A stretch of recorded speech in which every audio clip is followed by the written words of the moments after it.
What is going on, YouTube people? Neo Cards and Comics here. If you are interested in content creation, specifically sports card content creation, but just content creation in general, kind of how it works behind the scenes, nitty gritty content creator chit chat, this is the video for you.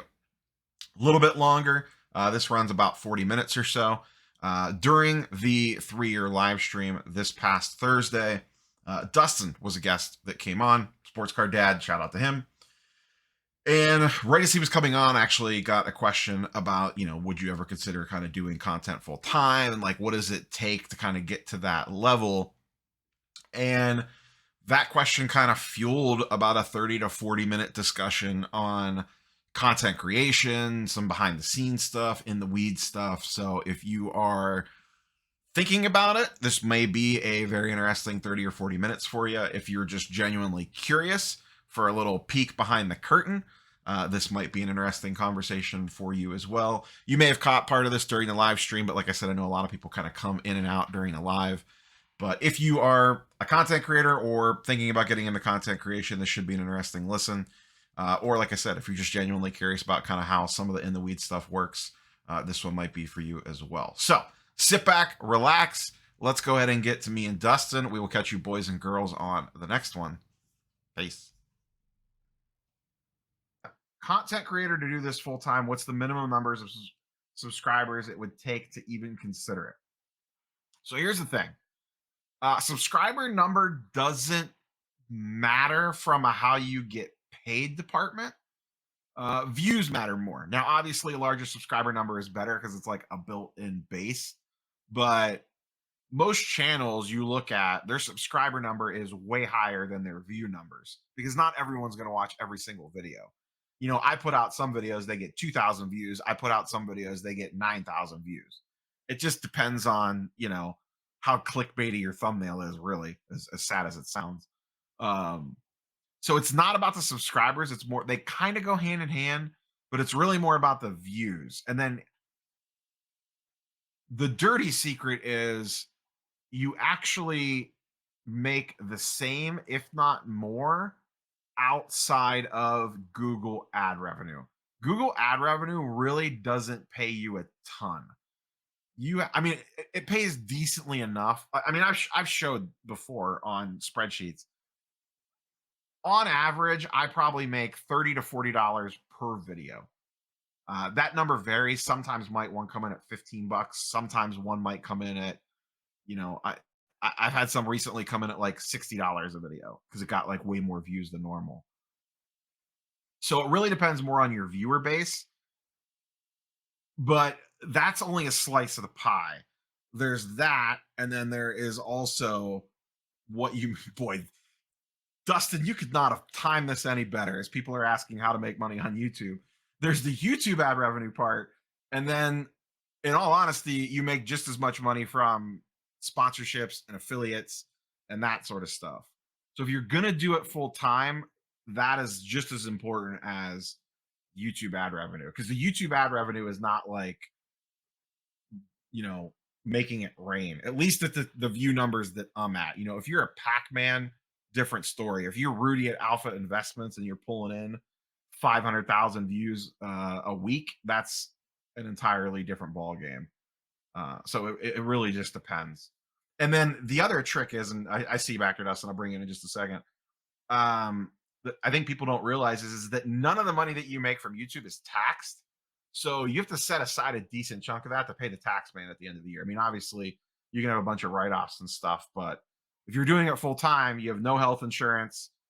You got to set aside money for taxes. You have to pay. There's just a whole bunch of nonsense. So it's just not as easy as it looks. So what is up? What's up, man? Dustin, I'm glad that the check cleared. Speaking of sponsorships, I know you're on a per minute basis with me right now. So That's right. Clock is ticking. I've clocked in. yep. Okay. All right. Do you have anything you want to weigh in on this? Me and you. You're a slightly bigger channel than me, but like it's to do content full time is not. I think me personally, I think it makes a better side hustle than a full time gig. I think we're kind of both in the same mindset when it comes to that. Well, yeah, and actually, I made a video that'll come out tomorrow that talks about this a little bit more and shouts out your 3 years, but I think that you and I are a couple of the weirdos that actually enjoy making a lot of content, like daily content or almost daily content. I think that for most content creators, they don't want to do it that much. Maybe they don't feel like they have enough to talk about. They don't enjoy it. It might just be part of their business to where they feel like they need to tie in social media, and there's nothing wrong with that. I mean, there's nothing wrong with making a video once a month. I mean, it's all up to what you want to do. But if you are trying to if you are trying to build kind of a business out of content, it's not to say you have to do it every day, but there is something to consistency. And if it is going to be once a week, then I feel like now with YouTube just becoming so competitive, it has to be highly produced. I almost feel like, highly entertaining. If it's once a week or every other week, and if you're going to get high view counts. The other way you can get high view counts, which is kind of interesting. I learned that do you watch Greg the Games? Uh-uh. Random. So Mhm. he's a graded game channel. Good guy, and he goes over kind of all the market data on different graded games. Just kind of interesting stuff, similar to what we do, just on the game side.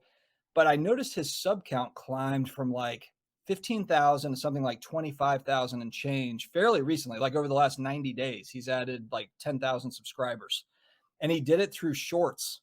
He had basically like, view counts that were just wild on a couple of his shorts. He got like 8 million views on shorts.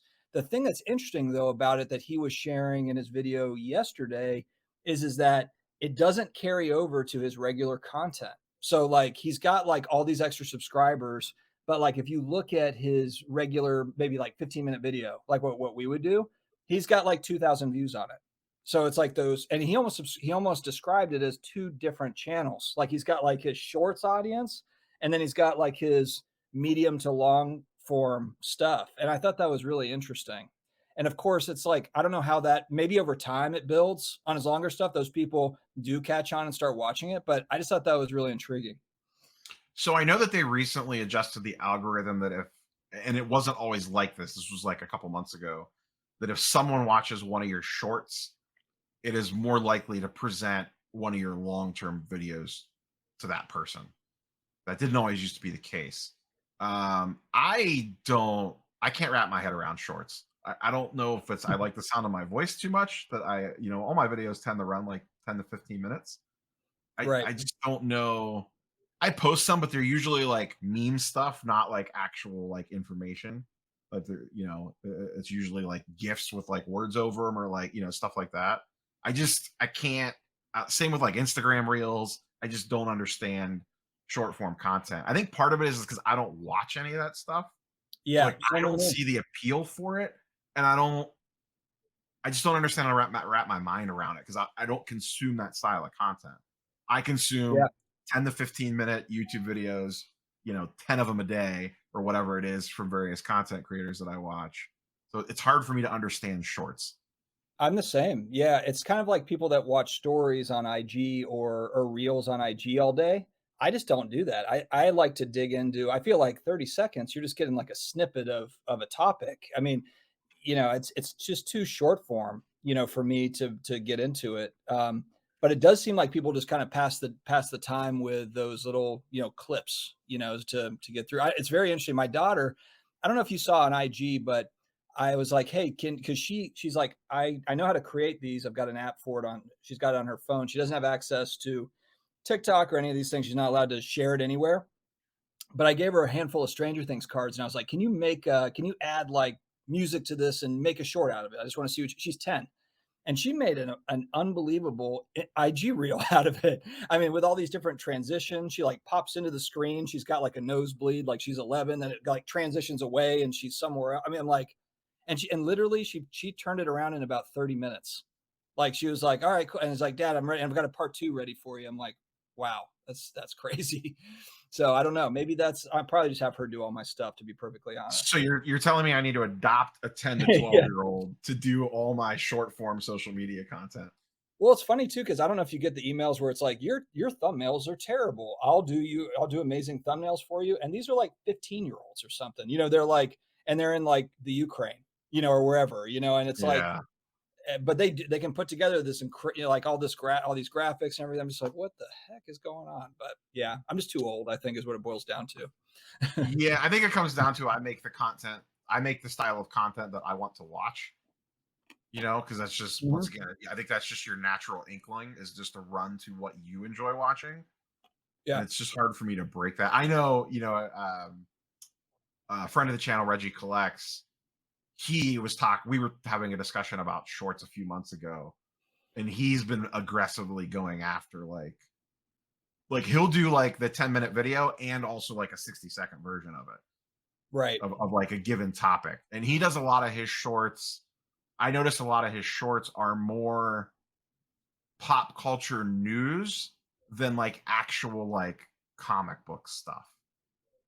Like he'll do one like Guardians of the Galaxy 3 had an amazing box opening or box office opening weekend, yada Yeah, yada yada yada. And it's like tangentially the comic books, but it's not he's like trying he's to hit a kind of wide trying to like audience. leech off of both sides of the Yeah, audience. he's trying to hit that big viral. Yeah, he's trying to reach that wide audience. But basically, that's kind of how it works. I think with shorts is if you do have a couple that catch fire, then but that was the thing that was interesting with Greg's video is he added. I mean, well, here's the other thing he said too. He's like, this short had 4 million views, and I added 2.8 thousand subscribers, which is a lot. I mean, that's a hell of a lot of subscribers off of a 40-second clip. But you think about how many, like 4 million equated to 2,500 subs. That's still, like you would assume that if we put out a 15-minute video and it got 4 million views, that we would have a lot more than 2,700 extra subs. I mean, maybe not, but I feel like we would. Yeah, I'm trying to think. I think the video that like has the most subscriber count growth for me is either the Marvel card video or the retail hunting video, which both have 30 and 40,000 views. But I think it's still only like a few hundred subscriber growth. You know what I mean? Oh, okay. Because you can see that on your analytics. I don't know. This is probably a decent idea. Is just like use it to showcase off new card pickups. I've done some like IG reels of um like my comic showcase in the back. Like at one point in time, I had like all X-Men comic books up when I first got the HasLab Sentinel in, and I just Yeah, did like a slow pan, and that's what then I do up too. to the Sentinel lit up, and then I just put like the '90s X-Men cartoon theme over it. It Right. actually got like a lot of views. Like it was an IG reel. It got like 5,000 views, Yeah. which for Instagram for me is a lot. I don't really do much on Instagram other than post random card pickups. So I don't know. Would you? This is a good question for both of us. I'll throw this one to you first, Dustin. Would you ever consider this doing full time, or do you prefer it as the side hustle? I kind of like it as a side hustle because I almost feel like if everything was riding on it, they just put a lot of pressure on. Here's the other thing too that I've noticed is it's not as if I would. So if I was doing it full time, I'd have to be running multiple channels. That's how I would. Because here's the thing: is I've tried doing 3 videos in one day, and it doesn't necessarily mean that that added work means that you get 3 times the views and then you get 3 times the subs, because we would probably be doing if you and I knew that, if it was just a matter of putting in the time, we'd just crank out another video, or we do it like, 'cause then it's like, okay, this is an easy way to scale. It doesn't really work like that on YouTube, Mhm. you know? You So kind of cannibalize your own views when you post videos close together sometimes. right. So I would have to have multiple channels. I'd have to have, I have the other channel, Collectibles Dad, where that was one where I keep on trying to get to it and I just never have time for it. But that would be one where I'm kind of talking more about collectibles as a whole and talking about, action figures and comic books and all the stuff. I would have to, if I was going to do it full time, I'd have to have multiple channels, putting out videos on each of them, promoting each, and then, trying to promote each of them through the others and, building them over 1,000 subs and doing, and then sponsorships and all that. That would be the only way that I feel like I could do it full time, is if I had like 3 channels running with ads and sponsors and all the rest of it. Yeah, it's funny because the video hasn't posted yet, but Swaggle House and I had recorded a comic book market video that's going up on Saturday. And offline, we had a very similar discussion about like, because he's about the same space as us. He's in like that 14, 18,000 subscriber Oh yeah. base, I similar like this amount of stuff. views. Yeah, he's great. Mickey's awesome. I talk to him frequently. Um, and we were having the exact same discussion. Like, would you ever consider doing this full time? And it's the exact same talking. We both agreed, and it's exactly what you just said. I feel like there would be this like huge level of pressure to, oh god, like I feel like I'd be sweating YouTube analytics like constantly. And then I mean, you're at the whims of, does Google change the ad rate? Is it a bad Right. month for sponsors? Is it a weak month for people buying stuff through an affiliate link? And then all of a sudden you're looking at that and you're like, well, that's got to pay the electric bill. That I don't know if I'd want that sort of. We put out videos daily anyway, but I just feel like that would add like a whole extra layer of stress. I don't think it would be fun anymore. You know what I Yeah. mean? It As just much as doesn't. this feels like a job some days, because it really basically is, it doesn't have that pressure of a job. Yeah, the AdSense for this, and we're in a small niche, on YouTube. The ad money just isn't there. It's not very much, for if you're just thinking that you're going to make a living. Now it's all relative too, I guess. How much are you wanting to get out of it? Do you want to make 1,000 a month, 2,000 a month? Like, what do you need to live off of? Because if you're living lean, then maybe a couple thousand a month is great. I mean, like maybe that Yeah. that would do it. So it's all relative to that as well. I mean, but I think that with YouTube, it's just, if you started in 2015, 16, if you got in early and you kind of got built up an audience over, if you were kind of first in, there's a lot of channels. Look at Rudy Alpha Investments is a perfect example of that, to where he started in what, 16. He's very entertaining. He's got 300,000 subs, 300,000 plus. He's pretty much dominated that niche, and then he's got a business that revolves around that content. So I think that's the other part. Do you have a business that's wrapped around like a Ryan card collector too, where Yeah. Or he sports does card investor, card sports card investor? ladder. Yeah. Yeah. Yeah, they make money from their content, but it's not all their, they've got multiple streams of income. Yeah. I mean, even us, it's not just the YouTube ad revenue. There's affiliate revenue. There's sponsorships. There's the whole nine yards that all helps supplement it. I think the other thing that gives like us specifically an advantage, because we're not doing it full time, is I think it allows us, as much as probably people would like us to be more critical, it does allow us to probably be more, I guess I'll use the word fair in our takes, because we have a vested interest in the hobby doing well, but we don't have to be like 1,000% positive. We could call it as we see it a little bit, because Yeah. if it goes to zero, would it suck? Yes, but it wouldn't affect me or you putting food on the table, to use an extreme example. Yeah. No, I agree. And I think too, there's content creators, people can see right through a company man, that's or woman. And that's basically like certain content creators that they're just always pro hobby no matter what. We get into trimming and like the take is like, it's a nothing burger. It's just trimming. It's like, actually, it's not a nothing burger. It's kind of a big deal. And yeah, it's something that's been around for a long time. It's not like a brand new topic, but getting kind of fired up about people talking about it when Evan Mathis makes a how-to video on how to do it. Like, wouldn't you want content creators talking more about it if that happened? I'd feel like it would be bad if there are no content creators that are like, wait, what is that? Well, he made a video about how to trim cars. I mean, like, so I think it's just kind of funny, but people can see through the company man, the company men or women where it's just like, we're staying positive because we don't want to bring down this, this house. And it's like, no, I mean, and the sponsorships that I've got, they just want me to just say what I want and do what I do. They don't say like, be careful, don't talk bad about hobby stuff. I mean, they Yeah. don't.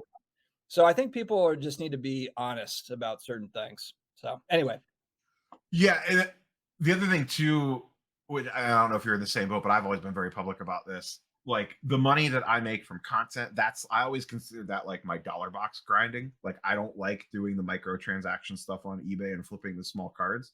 So me, air quotes, grinding content is that.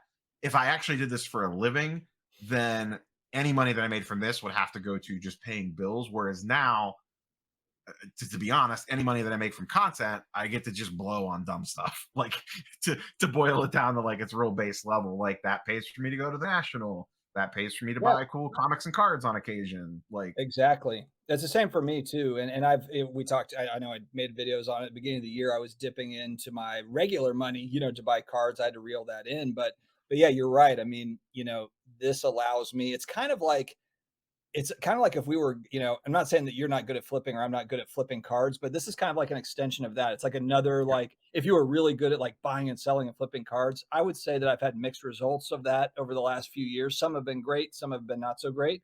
But yeah, the channel money and the content money or whatever, it's just to supplement the hobby experience. And some people I think are not happy about that.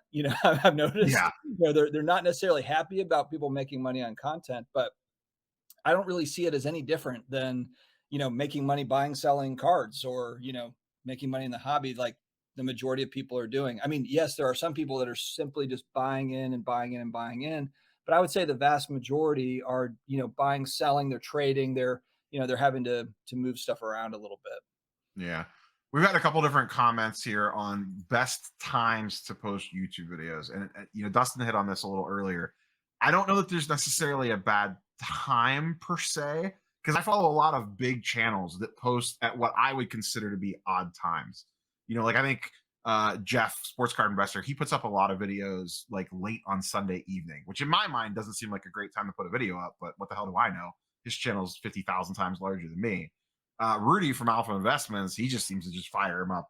I don't know if there's a rhyme or reason to when his videos post. Yeah. And he'll do multiples in a day. I think the key is, and Dustin hit on this earlier, is you need YouTube rewards to a degree consistency. So whatever you're going to do, whatever makes sense for you, if it's 2 videos a week, 3 videos a week, I would consistently post those on the same days and same times. Like when I first started, I did like Sunday, Monday, Wednesday, Friday, I think, before I did daily. And then obviously, I do daily, but all my stuff goes up at 9 a.m. Unless it's like, something happens and then I'll fire a video out. I know you're a little, do you have a set time? I know sometimes your stuff will go live like a little bit before mine because I'll like watch it and then it's like right before my video goes live. Yeah. Then sometimes you're in the afternoon. I try to get ahead of your 9 a.m. video, truth be told. I try to get ahead of it because I know that we have, not that We I'm taking overlap a lot. I'm taking away audience, but it's just that I know we have some crossover. So, I'll try to go. Well, and here's what happens. I wake up at like 5:30, 6 a.m. I have a topic in mind, usually kind of when I go to bed or I took notes on it like the night before. I make the video at like 6 or 6:15, 6:30, and then I quickly kind of turn it around, edit it, throw in my Nintendo clips, and then at 7:30, 8 o'clock, it's ready to go. Or it might be 8:30 where it actually loads up. But I'm also trying to like feed the kids and the dog and all. I'm Yeah. like mixing in all the morning stuff. But that's usually how it works for me. Occasionally, I'll make them the night before. I know you said the I same do thing. almost all my stuff tonight. Usually I'm recording Yeah. like right now. Like Yeah. usually actually a little earlier than this. Usually I come home from work, do whatever I need to do. Sometimes I'll try to record before dinner, or if it's something I need to research, I'll do the research and then, have dinner and then record after dinner and do the editing and uploading and all that. I don't get up early enough to record the morning of. I always record everything the night before for the most part. If something happens Yeah. that crazy in the middle of the night, then so be it. The video will be slightly dated, but usually that hasn't burned me. But to answer the Too. people I saw a few questions where it was like, what's the best time to post? And I think for you Yeah. and I've always had the best results starting in the morning and let it run throughout the day. So it Yeah. hits at 8 or 9 a.m. and it runs. You can have success putting it out at 8 p.m. depending on what the topic is. Like if it's an explosive, newsy type thing, Fanatics buys Panini or whatever. But I usually try to wait. And then also I know you've had the same thing where you have a video that's kind of taken off a little bit. You might want to let it run. You might want to let it run a little bit longer than putting out that next video. So in those cases, I might put a video out at noon or 1. I have done that before. Yeah. It's like, like, oh, the video from yesterday is performing way better than it typically is 24 hours later because maybe it was a hot button issue. I'm going to let this ride for a little while and I'll push my video back until 2. Now, YouTube tells you that doesn't matter. I call shenanigans because I'm sure you're the same way. If you look at your live graphics, the second you post a second video close to another one, the first video, it won't die, but it drops considerably is what I usually see. Yeah, and I wonder too, Dan the Card Man is in the chat and he has some nice view counts too and he doesn't post every day, but I think he posts probably, I'm guessing, Dan, maybe like 2 to 4 times a week. But I wonder sometimes if I just posted 2 to 4 times a week, if I would get more views on the stuff, like if I just let it run a little bit more. Mhm. I've been going daily and you have for so long that we wouldn't really know. because I, Yeah. unless you're on vacation or something, you take a week off or whatever. But I mean, I kind of wonder sometimes, like, should I just let this run for 3 days? Kind of like sports card radio. They don't put out, they put out maybe 2, 3 videos a week. And then it just kind of runs, sometimes less is more. I don't know, but I always worry that I'm going to lose momentum. That's always been my thing. And I think for so, me, it's if I take a couple of days off from recording, am I just going to be like, well, I'll get to it tomorrow. Where it's almost like having the repetition is almost important for me to consistently do it. Like I right. don't want to say force myself, but I worry that if I like all of a sudden let it slide, then it'll just be like a slippery slope. I don't know. Yeah. Agreed. Someone asked about monetization on lives. Not great. Like the ad revenue from an air quotes live will be usually extremely low. I think it's just kind of the nature of the beast because this is really in the weeds. The way YouTube posts live to your channel after they end is weird, and it doesn't always insert mid-roll ads correctly, or it puts like 5,000 of them in there, and you got to go in and clean it up. It's like a whole weird thing. But generally speaking, like I think the last live that I did last week, I got like $10 in YouTube ad revenue off of. I don't remember. Lives are typically crap for a 10-minute video will 100% of the time outperform from a YouTube revenue sense a live stream almost always, unless you get like a bunch of super chats or something crazy, but that doesn't usually happen. I think it depends too. I'm just thinking about some of the other big channels that have grown that have had more viral stuff. And I think about like what's one like CoffeeZilla would be an example of, like, he's like an investigative reporter that goes after, like, financial people and, shady folks or whatever. But he doesn't post, he probably posts like every 2 or 3 weeks, but it's like a 30 or 40 minute, highly produced video, very, very detailed. So I almost feel like if you're going to post every 2 or 3 weeks, you can pull it off like that, but you've got to have all the things working. You've got to have, really nice transitions, really highly produced, really good like storytelling. It's got to all be working if you're going to grow like that. But you can. That's the thing. I mean, I think for me and for Rob, I mean, for me, I just don't have time to put together really in-depth stuff unless I was going to post once a week, which I guess I could do. I could do something like that where I just took way more time on one video. But, like what you were saying, I think it's more of a momentum thing. And I just honestly, like, if I was going once a week, I'd feel like there's already 3 other topics I want to talk about. Mm-hmm. It's like you make that video and you're like, damn, I missed like these other few stories I wanted to talk about. Yeah, and then you're making a 45-minute long video, which generally perform like crap compared to most stuff. And then the other thing too is like I'm sure you're the same way. You'll get comments or DMs. You're like, "Hey, did you not see this? Like, why don't I have a video on this yet? Like, what's your thoughts on this?" Yeah. Which I guess is it's great that people have like want your take on something. Like that's insane that someone's like, "No, I need to know what you think about this. Why haven't you told me yet?" Like in a video format. Yeah, it's humbling for sure because we're just like regular goofballs, like 100%. whatever. Hang out with Yeah, us at the National. We are definitely just some yeah. goofballs. What do you think about content creators making videos about what cards to invest in? I honestly didn't. I mean, I know that it's still a thing. I don't watch anyone that makes that style of content. And like guilty as charged. I don't think I've ever deleted a video. You can go back. I have 100% back in the early days made a video that was like, these are the top 5 things that are undervalued or whatever. Yeah. And I guarantee I could 100% make and record that video tomorrow, and it would probably perform through the roof if I did Yeah. it. I know that it would. I have done some comic book stuff that flirts with that, but and once again, Swaggle's in the chat right now. We actually talked about this off camera on the video we did the other day. I see more of that still on the comic book side than I do on the card side.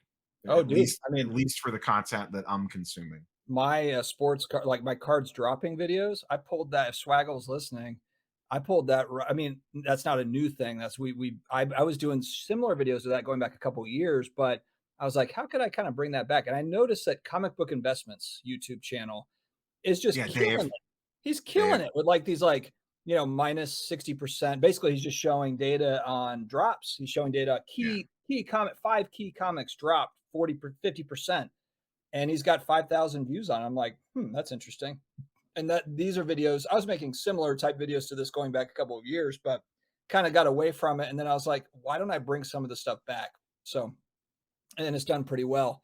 a lot of the fun of YouTube is watching what other people do to just the way that they put, videos together, the way that they, kind of how they format everything and does it work or not work. That's also kind of a big fun kind of challenge of YouTube is nobody knows how the algorithm actually works. Like nobody's really nailed it down. So it's just this giant, mystery. It's like a labyrinth. Yeah. Um, Israel here says, have you noticed anything specific that leads to subscriber growth, views, watch time, engagement, but anything specific for subscribers, or just reminding people and being consistent?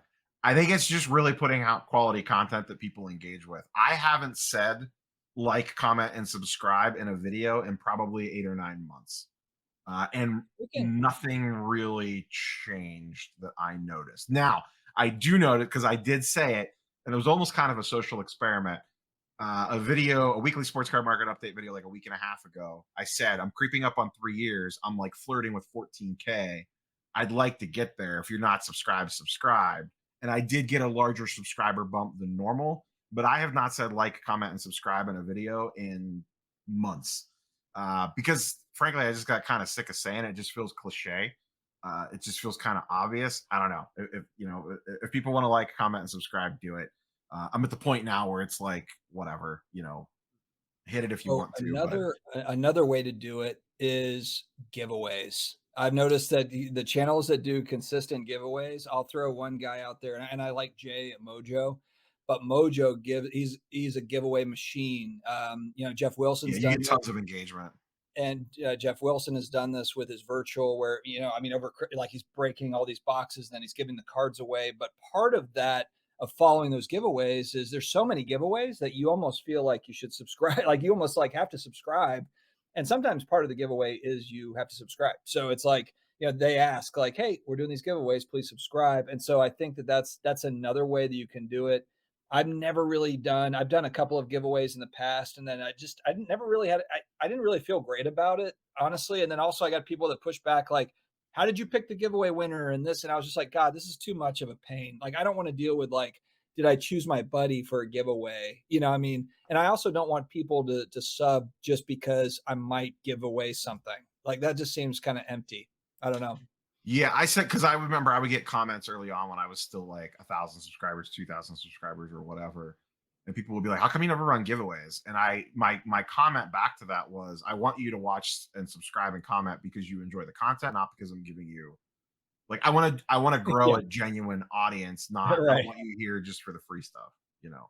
And Yeah. I have done a couple giveaways in the past for sure, but And I had it's just people not too my that reached thing. out.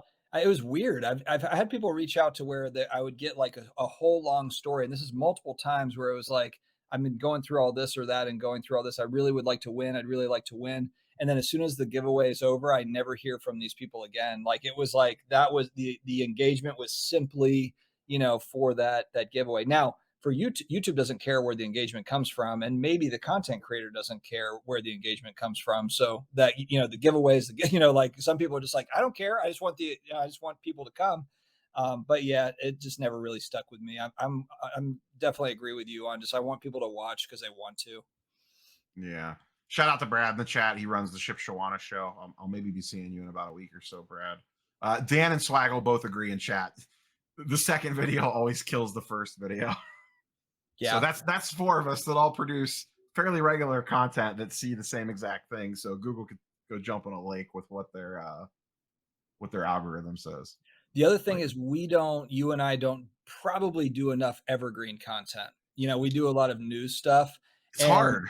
yeah, it's tough. I mean, unless you're gonna, but it's probably a good idea to mix that in if you're someone that's thinking about doing this or whatever. I mean, because you do have to crack a lot of the, sports card investor owns a lot of that, those evergreen topics. But if you can kind of break into those, the algorithm catches, you make a really good how to sports card, whatever video, it can do well. That's the stuff that's going to like, someone will find it in 5 years as opposed to like, Panini sucks part one, Yeah. whatever. The I mean, I talked about it early on, like that, like how to find retail product, like cracking the code on how to find retail, or in the early pandemic days. Like that video got like 35,000 views because of what you're talking about. It was like a hot button issue. It was evergreen. It hardly gets any views now, but it got views consistently for multiple years. or at least a year or two, which I'm sure your content's the same way. That doesn't happen typically for 99% of the stuff that we're posting. Some of my Yeah. Marvel box breaks actually perform. I mean, they're not getting like thousands of views a month, but they'll consistently get like a couple hundred views a month, which is better than most of the stuff that we post. You know We're what's weird both, is I I'll mean, get like go like ahead. Jeff nailed it. We're newsjacking essentially in that video he did a couple weeks ago. Like we are Right. riding the wave of we have the ability to be quick and consistent in getting videos up, and then you can kind of tally off whatever the or ride the wave of like whatever the hot button thing is at the moment.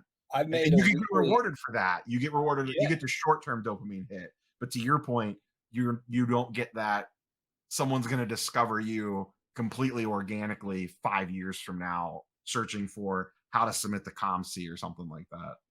One thing I did notice, first off, too, I've done more of the reaction videos since January, just because I think it's kind of fun, and they're not always. It's not like it's all negative. There's a lot of positive reaction videos in there too. I reacted to one of yours, about, and it was a positive reaction. But it's Jeff Wilson show. I react to that every week now. That's not a weekly show for me because it gets engagement. People are going to watch it. But the one thing I saw that was interesting is I made a video going back like 6 months ago, like where's Gary V? In sports cards, like where is he? And I'll still get a bunch of comments on that video. Like that video still actually performs. It's being found in search. And so then I was thinking like, maybe I should kind of wrap in like who's being searched. Jeff Wilson's being searched. So that's part of why I think that. And full disclosure, I message back and forth with Jeff. So like he's seen the show, we message about it. It's not like some notorious thing. He'll message me and say like that. He actually I was talking in that last video about entrepreneur. He says entrepreneur, and I have that like a clip. And then he sent me a link of like how to say entrepreneur. Like it's like yes. So it's like we go back and forth, but that's part of the fun. I mean, like Yeah. there's, I mean, so I think people take it very seriously, like it's a big beef or something, but it's just fun. Yeah. Swags, if you want to hop on, I did send you an invite. I know that usually this time you're usually doing dinner and stuff, but if you want to pop in, feel free. I know that we just talked for like 2 hours, literally yesterday or the day before, but if you want to pop on, feel free. It's in your Instagram DMs. Um, yeah, and this to Dustin's point, this like best places to buy sports cards, how to submit the PSA. There's so many videos at the top of that search result that just have like 150,000, 200,000 views. If you're just the average Joe looking this how to submit the PSA, you're just gonna click on the one that has the most views. Like Well, it's and just to human go right nature. right above this, Chris C says, "What do you mean he owns a topic? That sounds ridiculous." What I mean by that, Chris, is if you think of YouTube similar to Google, like page one of Google, because it's the same thing, really. I mean, if you think about those search engines are all tied together. And so what I mean by that is Sports Card Investor, they've got the Sports Card Investor website, they've got, they've got the YouTube channel, they've got the podcast, he's got the digital background, all the digital things working. He's done a lot of these evergreen videos. It's not to say you can't break into those topics. And there's also other channels that own those topics as well. But they just made very good videos over time that have performed well over time. So you're up against, some of those like page one Google. It's kind of like in finance, you're up against like Bloomberg with your news. It's like you have to think of it like that in those terms. It's not exactly the same. It's similar though. That's No, that's I would 100% agree with that. That's it is tricky to kind of crack through the ceiling because what basically usually what happens, what I notice is if I made a video, let's just keep using the how to submit the PSA topic because it's an easy one. It's going to throw it towards the top, but it's not going to stay up there. So like for the first couple right. days, it might be like the third video in the search results. Yep. And then it's unless people really engage with it, it's probably going to start sliding down because it's like the PSA collector one. And then there's another one that's up there that have like hundreds of thousands of views are always the top two. So you could slide into that third slot Yep. for a hot minute, but you won't hold it. And then you slowly start to slide down that list. And to Dustin's point, when you search how to submit the PSA, how many of those videos do you really need to watch? You're probably only going to click on the first couple, probably the only one, probably the first one. It's going to walk you through it. And then you don't need to look at any of those videos anymore. So there's no reason to drop down to the 10th one on the list to figure out how to submit the PSA. But at the same time, it's kind of like with shorts to where like, if you don't like the shorts can go viral where it gets 2 million views or it could get 200 views and you're like, I don't know, I made a great short. If you don't make those how to do sports card videos, you'll never have a chance to get on page one of Google. So it's just all about just finding what you want to make content on and which topics do you want to try to break into, what's being searched for. Like your Marvel cards video is actually a really good example of this, where you hit it just right, where you made Yes. that video when search was high for Marvel cards, where if you go back 6 months, there's probably no one searching for Marvel cards the same way. And then all of a sudden they were, and your video was right there. It was like a perfectly timed thing, and it Yeah. worked out. That was 100% right place, right time, and happened to have the right piece of random knowledge base all at the right time. And it also Yeah. helped that I was already established at that time. Like I was well monetized at that time. Like I had a few thousand, I probably had like 4 or 5 thousand subscribers. Like I was getting, thousands of views on a video when that came out. So that helped. That always helps juice it. I don't care what YouTube says. I think it is harder to crack through and go viral as a smaller channel. They say it's not, but whatever. Um, but yeah, just happen to have the information, happen to know like the sports card side of things, understanding grading, and having intimate knowledge with that particular set was like a perfect storm. And then to your point, it stayed in the zeitgeist for multiple months. So everyone was searching for it. And then that was the top of that. You put Marvel cards in, that was the video that you saw at the top of the search results for months, for at least a couple months. So Yeah. I got to hop off, buddy. I got to get have fun back on the into next one. Oh, I didn't want to. I know Yeah. that you want to run, but Bazooka Tom says he enjoys the impromptu barbs that we throw at each other. It's always with love. Dustin and I talk multiple times a day, multiple times a day, typically. So, but we do enjoy our little Yeah, we'll jabs have and to have you back each on other with on occasion. Steve for Off Centered. We'll have to have you back on the next one, or at least coming up soon. We got the national coming up to We want talk to do a about. pre-national one For sure. Yeah, for sure. before Steve makes us walk 27 blocks for a slice of pizza. That's right. All All right, right, later, man. buddy. Congrats on 3 years. Thanks. All right. See ya. Shout out to Dustin popping on for a little bit to chit chat. Was not expecting to go like YouTube content creation analytics deep dive there. I wasn't planning on a how to YouTube TED talk, but I know a lot of people actually do find that stuff kind of interesting, even if you aren't making content or if you have a smaller channel or just always kind of curious about. It's kind of like this mythical beast of like the behind the scenes YouTuber lifestyle. How does it all work stuff? So, but I always enjoy talking about it. I think it is an interesting topic to kind of banter back and forth with, especially with a fellow content creator. I know content creators love talking about it because anytime, once again, Swaggle and I were just talking about like this in the weeds content creation stuff because you're kind of alone in your own little bubble. And then you have a chance to talk with another content creator that's like on the same level, slightly larger, slightly smaller than you.